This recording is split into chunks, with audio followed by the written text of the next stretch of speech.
Au nom d'Allah, le tout miséricordieux, le très miséricordieux. Nun.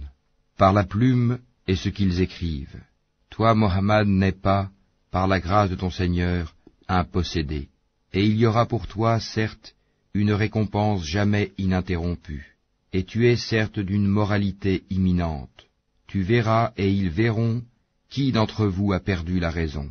C'est ton Seigneur qui connaît mieux ceux qui s'égarent de son chemin, et il connaît mieux ceux qui suivent la bonne voie. N'obéis pas à ceux qui crient au mensonge. Ils aimeraient bien que tu transiges avec eux afin qu'ils transigent avec toi.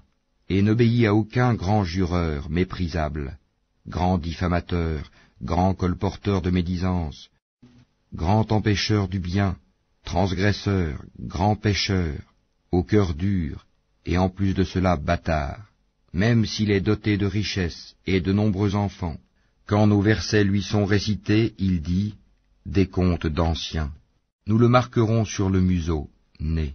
Nous les avons éprouvés comme nous avons éprouvé les propriétaires du verger qui avaient juré d'en faire la récolte au matin, sans dire, si Allah le veut. Une calamité de la part de ton Seigneur tomba dessus pendant qu'il dormait, et le matin ce fut comme si tout avait été rasé. Le lendemain matin, ils s'appelèrent les uns les autres, partez tôt à votre champ si vous voulez le récolter. Ils allèrent donc tout en parlant entre eux à voix basse, ne laissez aucun pauvre y entrer aujourd'hui. Ils partirent de bonne heure, décidés à user d'avarice envers les pauvres, convaincus que cela était en leur pouvoir.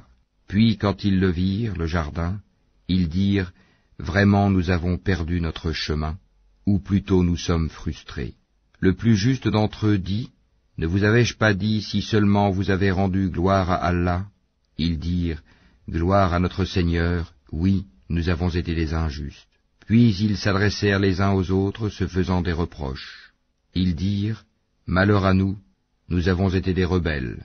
Nous souhaitons que notre Seigneur nous le remplace par quelque chose de meilleur. Nous désirons nous rapprocher de notre Seigneur.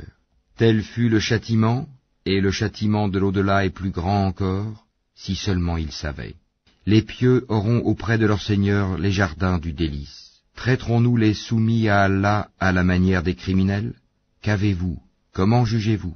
Ou bien avez-vous un livre dans lequel vous apprenez qu'en vérité vous obtiendrez tout ce que vous désirez? Ou bien est-ce que vous avez obtenu de nous des serments valables jusqu'au jour de la résurrection, nous engageant à vous donner ce que vous décidez? Demande-leur qui d'entre eux en est garant. Ou encore, est-ce qu'ils sont des associés? Eh bien qu'ils fassent venir leurs associés s'ils sont véridiques. Le jour où ils affronteront les horreurs du jugement, et où ils seront appelés à la prosternation, mais ils ne le pourront pas.